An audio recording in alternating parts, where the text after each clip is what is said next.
Bonjour, donc dans cette nouvelle série de tutoriels, nous allons voir comment utiliser le Dynamic Paint de Blender, comment configurer les options basiques de façon à obtenir un résultat, et dans les parties suivantes, nous verrons comment l'utiliser pour des applications plus sophistiquées.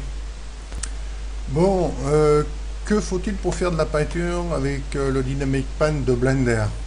Donc nous allons ouvrir Blender, le 63, nous activons le Screen Cascade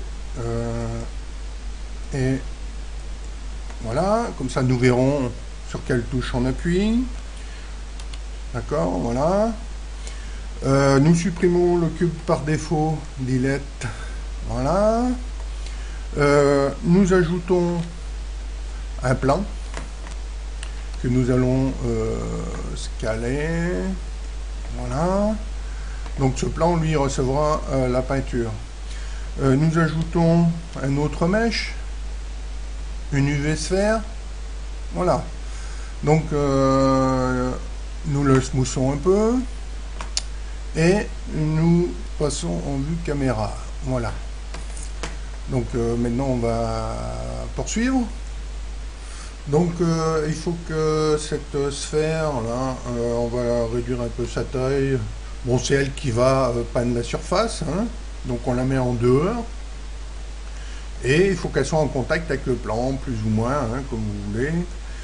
Et donc maintenant nous allons poser des clés d'animation, puisqu'il faut que cette sphère se déplace sur la surface pour pouvoir la peindre. Donc pour rajouter une clé, là on est sur la première frame, on fait I, location, d'accord. Nous déplaçons, donc nous déplaçons ça sur la frame 40 et nous mettons cette sphère à peu près par là. D'accord. Nous appuyons sur I, location. Donc maintenant, nous allons nous positionner sur la frame 80. Et nous allons déplacer cette sphère à peu près par là, hein, de façon à vous la positionner où vous voulez, hein. Donc voilà. Et nous appuyons sur I. Enfin, on fait ce qu'on veut, hein. Bon, ben, voilà, hein. Bon, maintenant, on repart au début. On fait Alt A pour vérifier si ça se passe bien. OK. Voilà. Donc, bon, là, c'est juste pour montrer le principe, hein. Vous ferez ce que vous voudrez.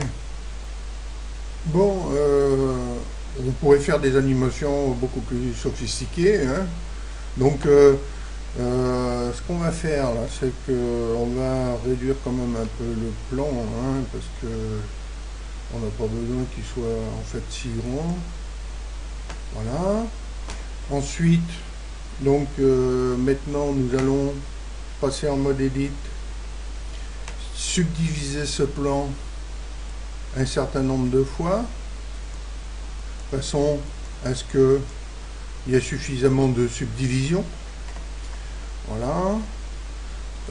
La sphère, elle, bon, elle est suffisamment subdivisée. Et nous sélectionnons le plan pour ajouter ici dans Dynamic Paint. Voilà. Et nous allons paramétrer ce canvas pour la peinture. Donc une fois que nous avons activé Dynamic Paint, nous avons appliqué Canvas et nous ajoutons un nouveau Canvas. Donc là, il y a tout un tas de paramètres qui s'affichent. Donc il y a une première chose qu'on fait, on clique sur Anti-Aliasing qui va lisser un peu les bords. Donc là on est en mode paint, ouais. Donc on laisse en mode paint, on verra plus tard les autres options, ce qu'on peut faire. Voilà, donc nous avons des options d'effet de peinture.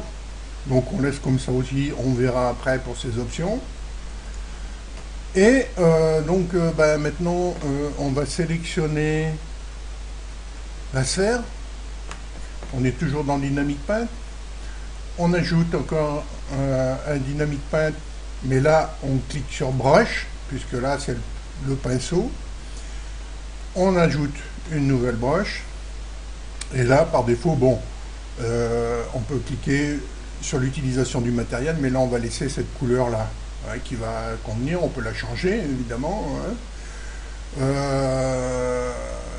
Donc là on va aussi, pour voir en direct la peinture pendant l'animation, il faut qu'on active GLSL. D'accord. Et on va mettre en mode texture. Voilà. Nous refermons ça.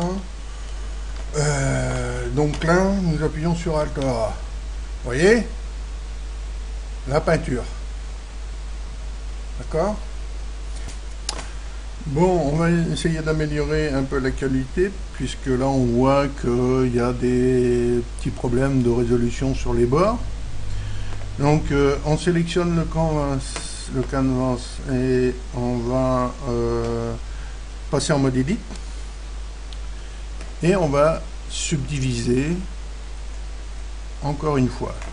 Nous repassons en mode objet, nous faisons Alt A, on va voir si ça a amélioré les choses. Bon, ça a quand même amélioré, hein. Voilà. D'accord. Donc maintenant nous allons voir les effets de peinture. Donc quand on va sélectionner. Donc là on a Spread.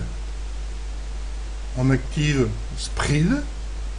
Là on peut régler la vitesse. Donc on a activé ça. Maintenant on relance l'animation et vous allez voir ce qui se passe. Vous voyez ?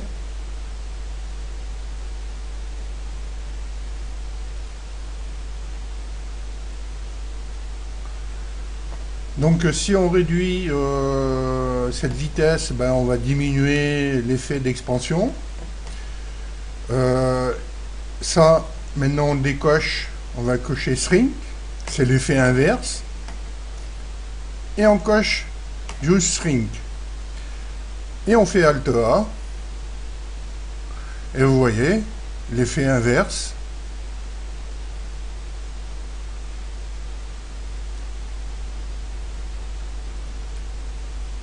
Voilà. Donc pour ces effets c'est correct. Hein. L'autre on le verra dans un autre un peu plus tard, parce que ça c'est la couleur de la peinture. Bon, maintenant on a dans Dynamic Paint Source diverses options. Donc celle qu'on avait sélectionnée c'était Mesh Volume. Donc on en sélectionne une autre, par exemple Mesh Volume plus Proximity. Donc il y en a plusieurs, on peut même utiliser des particules. Hein. Donc là on fait Mesh Volume Proximity, vous voyez déjà. Nous faisons Alt A. Et vous voyez que là, on peut faire un autre effet. Donc là, il y a divers types d'applications. Donc en projection, si on clique ici sur Inner Proximity, vous voyez, ça va être à l'intérieur. Vous voyez que c'est beaucoup plus ténu. Hein. Donc là c'est aussi le profil de l'atténuation, hein. Et puis là sur quel axe et sur quel brush quoi. Là c'est le réglage de la distance, hein, parce que si on sélectionne par exemple on décoche ça, on a vu que là il y a une certaine distance. Là si on la diminue, ben, vous voyez, regardez, hein, ça peut voilà. Donc Par défaut, c'est réglé à 1. Hein, voilà. Bon, nous revenons au réglage qu'on avait au départ. Ok. Nous pouvons, par exemple, utiliser le matériel de l'objet. C'est-à-dire que là, c'est la couleur. Mais la sphère, là, on peut lui mettre un matériel. Hein, par exemple, on va mettre par exemple du rouge. Hein, ok. Bon. Alors, ça, on s'en sert parce que si on veut appliquer une texture, on pourra l'appliquer. Hein. Donc, ici, on va aller dans le Dynamic Paint parce que au niveau du canvas, non, pas du canvas, de la broche, il faut dire que là, maintenant, on utilise le matériel. C'est-à-dire celui-ci. Hein. Ok. Et maintenant, nous refaisons un test. Et là, la couleur est passée en rouge. Et la boule est rouge. Voilà. Donc, il utilise la couleur de la boule pour peindre. Bon, nous pouvons faire la même chose pour le canvas. Nous le sélectionnons, nous ajoutons un nouveau matériel, new, canvas, ok, et nous lui mettons, mettons une couleur, à peu près, bon, on met ce qu'on veut, hein. Ici, la spéculaire, on va la diminuer. Ok. Voilà. Donc, bon, maintenant, nous relançons l'animation. Vous voyez que la couleur est appliquée. Voilà. Nous arrêtons. Nous déplaçons. Alors, vous voyez, on verra après pourquoi ça fait ça. Hein. D'accord. Nous faisons un rendu pour voir. Il n'y a rien qui apparaît. Donc on va voir pourquoi. Alors pourquoi on n'a rien vu au rendu? Ben, parce que, bon, d'une part dans le matériel, il faut cliquer Vertex Color Paint, ça c'est important. Et dans le Dynamic Paint, il faut activer dans Dynamic Paint Output, le Paint Map Layer. Donc là c'est pour la couleur, là c'est pour du noir et blanc. Donc on active la couleur. Ok. Et maintenant, nous refaisons un rendu. Et là ça apparaît. Donc notre problème est réglé et on va pouvoir faire le rendu final, puisque ça l'animation. Hein, puisque ça passe au rendu et voilà. Bon, reste un dernier problème avant de faire le rendu. Vous avez vu que là, quand on déplace le curseur de la timeline, hein, ça peint tout simplement parce que il calcule chaque image là à chaque fois qu'on déplace d'une frame. Donc, qu'est-ce qu'il va falloir faire? Il va falloir faire ce qu'on appelle un bake. Un bake, ça veut dire on va cuire l'animation, en fait. C'est-à-dire que on va la précalculer et ensuite, ça va être très fluide. Donc, pour faire ça, nous sommes dans le Dynamic Paint. Hein. Notre animation, bien entendu, elle est correcte. En bas, vous avez Dynamic Paint Cache. Hein. Et bon, vous pouvez lui donner un nom, hein, bon, rendu final, hein, par exemple, hein, comme ça il créera le répertoire qui va bien. Et là, on clique sur Bake. Alors vous voyez là, sur le curseur, il est en train de cuire l'animation. Voilà. Donc maintenant qu'il a cuit ça, Bon, on va retourner à l'origine. Et maintenant, nous allons déplacer, vous voyez, que l'animation, là, elle est correcte. Hein? D'accord? Il n'y a plus de problème. Donc le but de baquet, c'est d'alléger, si vous voulez, le calcul de façon à ce que ça se passe mieux. Si vous êtes obligé de recommencer le back ou de faire des modifications, il faut cliquer sur Free Back avant de refaire un back. Voilà. Bon, maintenant on est prêt à rendre l'animation. Donc on va dans le panneau de rendu. On revient ici sur la frame 1. On va régler la durée de l'animation. Donc là on va mettre, bon, comme on en a 80, on met 80, hein, ça suffira pour cet exemple. Ici on règle la résolution, ici voilà, ici c'est le répertoire de sortie, hein. Ici on choisit le type de sortie en image ou avec le codec que l'on veut, hein. On va prendre celui-ci par exemple, hein. Et quand tout est prêt, ben, tout réglé, ben, on lance l'animation, voilà. Et ensuite, eh ben, on n'aura plus qu'à attendre la fin, quoi. Hein. Voilà, donc ça commence à arriver, là. Hein. Faut être un petit peu patient, mais bon, ben, ça va le faire. Voilà. Hein. Bon, une fois que la vidéo est enregistrée, nous n'avons plus qu'à aller la chercher, soit dans le répertoire temporaire ou dans le répertoire où nous l'avons enregistrée. Donc là, elle est là, et nous n'avons plus qu'à la jouer. Voilà.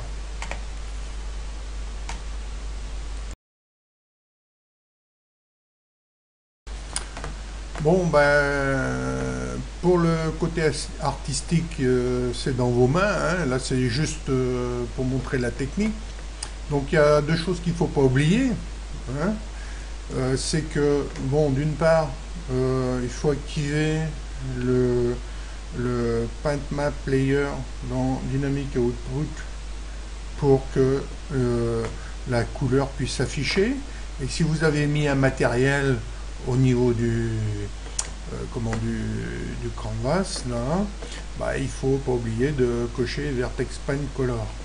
Hein. À partir de ce moment-là, après, bon, bah, quand vous allez faire le rendu, ça va être correct. Hein. Donc maintenant, on va passer à une autre option qu'on ne pouvait pas voir dans cette configuration, voir comment on fait couler de la couleur sur un mesh. Voilà. Bon, là nous allons voir la fonction drip qui sert à faire couler la peinture sur un mesh.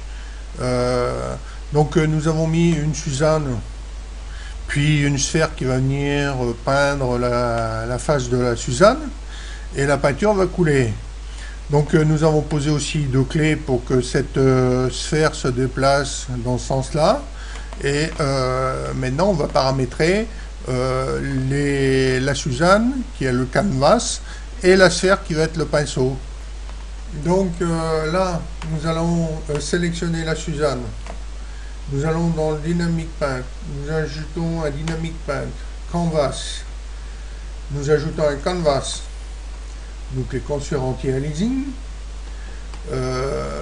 Ici, bon, nous avons Paint, Dry, Dynamic Paint Output. Bon, ça ce sera pour la sortie finale. Ici, Initial Color. On va cliquer sur Drip. Donc ça va servir à faire couler la couleur. On va utiliser Drip. Dans la broche, on va sélectionner la sphère qui est la broche, le pinceau. Nous allons ajouter un Dynamic Paint. Là, on sélectionne broche. Là, on ajoute Add Brush. Bon, là, pour l'instant, on laisse la couleur comme ça. Hein. Et puis, bon, bah, maintenant, on va voir ce que ça donne en faisant une animation. Voilà. Vous voyez ? La couleur coule. Alors, vu sous un autre angle, avec quelques réglages différents, voilà ce que ça donne. Et là, on voit bien la peinture qui coule sur la season. Donc, on peut régler tout ça dans ces champs-là. Faites tous les essais que vous avez envie de faire, hein. Donc, on a là, c'est pour la gravité, là, c'est pour la vitesse par rapport à l'altitude, là, c'est la force, là, c'est bon, on peut faire plein de choses, quoi. Là, c'est pour la turbulence. Puis voilà, on peut même mettre une courbe guide aussi, hein. Voilà, donc bon, bah, faites des essais à ce niveau-là, vous verrez, c'est très très bon, hein. Bon, ben, n'oubliez pas non plus aussi qu'on peut combiner différents effets entre eux pour obtenir des résultats un peu plus sophistiqués. Donc, dans la prochaine série, nous allons voir comment faire des effets plus sophistiqués, utiliser des images UV mappées pour les imprimer sur des plans, sur des surfaces, hein. Et nous verrons aussi comment utiliser les autres options comme le